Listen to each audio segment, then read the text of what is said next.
ಆಹಾರ ಪ್ರಾಣಿನಾಂ ಪ್ರಾಣ. ಚರಕಾಚಾರ್ಯರು ಹೇಳಿರೋದನ್ನ ಏನು ಅಂದರೆ, ಪ್ರಾಣಿಗಳಿಗೆ ಪ್ರಾಣಶಕ್ತಿ ಕೊಡೋದೇ ಆಹಾರ. ನಮಸ್ಕಾರ ಎಲ್ಲರಿಗೂ. ನಾನು ಡಾಕ್ಟರ್ ಪದ್ಮಾವತಿ, ಧಾತ್ರಿ ಚಿಕಿತ್ಸಾಲಯದಿಂದ 6ನೇ ದಿನದ ಸಂಚಿಕೆ ಜ್ಞಾನಾಮೃತ ಪಾಡ್ಕಾಸ್ಟ್ ಸೀರೀಸ್ಗೆ ಎಲ್ಲರಿಗೂ ಸ್ವಾಗತ.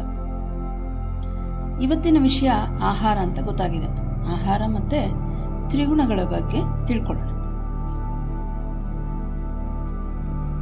ಅಧಿಕ ಮಾಸದಲ್ಲಿ ಆಹಾರದ ನೈವೇದ್ಯ ಅಂತ ಆಧಾರ ತಗೋತೀವಿ. ಅಂದ್ರೆ ಏನು ನೈವೇದ್ಯ ಅಂದ್ರೆ ದೇವರಿಗೆ ಅರ್ಪಣೆ ಮಾಡುವಂಥದ್ದು. ಯೋಗ ಮತ್ತೆ ಆಯುರ್ವೇದ ಎರಡೂ ಅದರ ಆಧಾರ ಮುಖ್ಯ ಸಾಂಖ್ಯ ತತ್ವಶಾಸ್ತ್ರ. ಈ ಮೂರು ಏನು ತ್ರಿಗುಣಗಳು ಅಥವಾ 3 ಗುಣಗಳನ್ನ ಹೇಳ್ತಾರೆ: ಸತ್ವ, ರಜ, ತಮ. ಅಲ್ಲಿ ಅಧಿಕ ಮಾಸದಲ್ಲಿ ಸತ್ವ ಹೆಚ್ಚಿಸಲು ಇದನ್ನ ಹೆಚ್ಚು ಮಾಡ್ಕೊಳ್ಳೋಕೆ ಇದನ್ನ ರೂಪಿಸಲ್ಪಟ್ಟಿದೆ. ಆಯುರ್ವೇದದಲ್ಲಿ ಆಹಾರ ಕೇವಲ ಹೊಟ್ಟೆ ತುಂಬಿಸಕ್ಕಲ್ಲ, ಅದು ಒಂದು ಸಾಧನೆ. ಈ ಅಧಿಕ ಮಾಸದಲ್ಲಿ ಸಾತ್ವಿಕ ಆಹಾರ ಸೇವನೆ ಮಾಡಿ ಅಂತ ಹೇಳ್ತಾರೆ.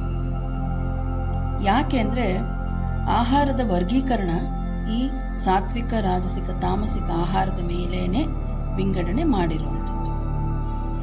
ಹಾಗಾದ್ರೆ ಸಾತ್ವಿಕ ಆಹಾರ ಅಂದ್ರೆ ಯಾವುದು?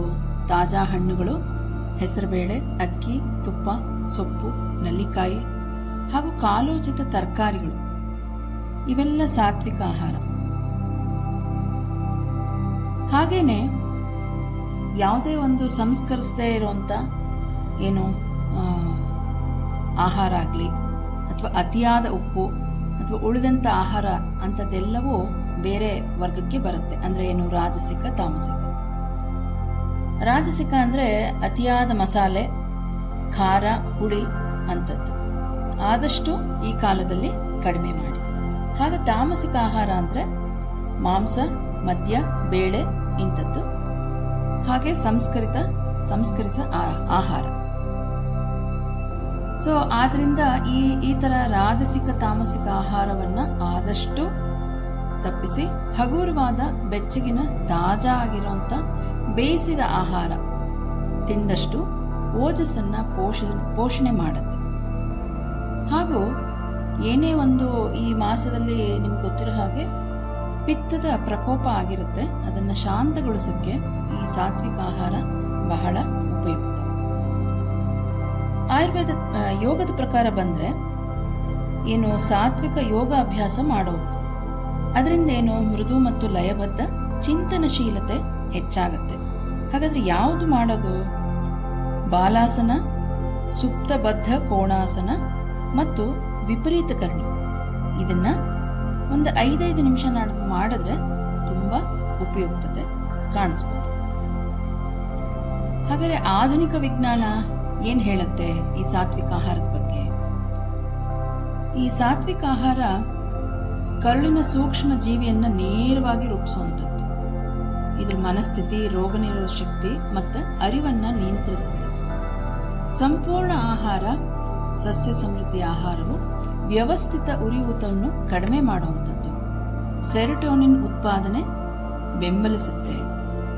ಯಾಕೆಂದ್ರೆ ಕರುಳಿನಲ್ಲಿ 90% ತಯಾರಾಗೋದು ಇಲ್ಲಿಂದ. ಹಾಗೂ ಜೀವನ ಶೈಲಿ ರೋಗದ ಅಪಾಯ, ಏನು ಲೈಫ್ ಸ್ಟೈಲ್ ಡಿಸೀಸಸ್ ಅಂತ ಏನು ಹೇಳ್ತೀವಿ, ಅದನ್ನ ಕಡಿಮೆ ಮಾಡುವಂಥದ್ದು.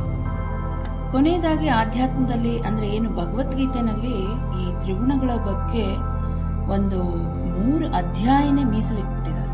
ಇನ್ನು 14, 17 ಮತ್ತೆ 18 ಅಧ್ಯಾಯ ಪೂರ್ತಿಯಾಗಿ ತ್ರಿಗುಣಗಳ ಬಗ್ಗೆನೇ ಹೇಳಿದ್ದಾರೆ. ಕೃಷ್ಣ ಹೇಳೋದು, ಸತ್ವ ಹೆಚ್ಚಾದಾಗ ದೇಹದ ಎಲ್ಲ ದ್ವಾರಗಳಿಂದ ಜ್ಞಾನ ಬೆಳಕು ಹೊಳೆಯುತ್ತೆ.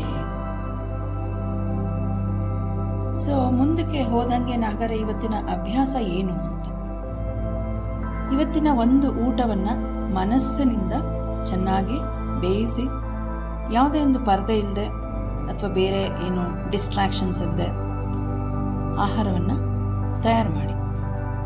ಊಟ ಮಾಡೋ ಮುಂಚೆ ಅದನ್ನ ದೇವರಿಗೆ ಅರ್ಪಿಸಿ, ಅದನ್ನ ಆಹಾರ ಬೇಯಿಸಿದಾಗ ಹಾಗೇನೆ ಅದು ಅರಿವಿನಿಂದ ಒಳ್ಳೆಯ ಮನಸ್ಥಿತಿಯಿಂದ ಅರಿವು ಮೂಡಿಸಿಕೊಂಡು ಸೇವಿಸಿದಾಗ ಅಂಥ ಆಹಾರ ಅದರ ರುಚಿ ಹೇಗೆ ವಿಭಿನ್ನವಾಗಿರುತ್ತೆ ಅಂತ ಗಮನಿಸಿ. ಆದಷ್ಟು ನಾವು ಇವತ್ತಿನ ದಿವಸ ಸಾತ್ವಿಕ ಆಹಾರ ಸೇವನೆ ಮಾಡೋಣ. ತಾಜಾಗಿ ಬೇಯಿಸಿರುವಂಥ ಫ್ರೆಶ್ಲಿ ಪ್ರಿಪೇರ್ಡ್ ರೈಸ್ ಆವಾಗ ತಾನೇ ಮಾಡಿರೋದು, ಆಯಿತಾ? ಆಹಾರ ಬಿಸಿಯಾದ ಅನ್ನ, ತುಪ್ಪ, ಏನು ತವೆ ಅಥವಾ ದಾಲ್ ಏನಂತ ಹೇಳ್ತೀವಿ, ಹಾಗೂ ಸರಳ ತರಕಾರಿಗಳು ಈ ಎಲ್ಲವನ್ನ ಸೇವನೆ ಮಾಡೋಣ. ಹಾಗೂ ನಮ್ಮಲ್ಲಾಗುವಂಥ ಆರೋಗ್ಯದ ಏನು ದೈಹಿಕವಾಗಿ ಮಾನಸಿಕವಾಗಿ ಆರೋಗ್ಯದಲ್ಲಿ ಯಾವ ಥರ ಬದಲಾವಣೆ ಆಗುತ್ತೆ ಗಮನಿಸೋಣ. ನಾಳೆ ಮತ್ತೆ ಸಿಗೋಣ. ಅಲ್ಲಿ ತನಕ ಅರಿವು.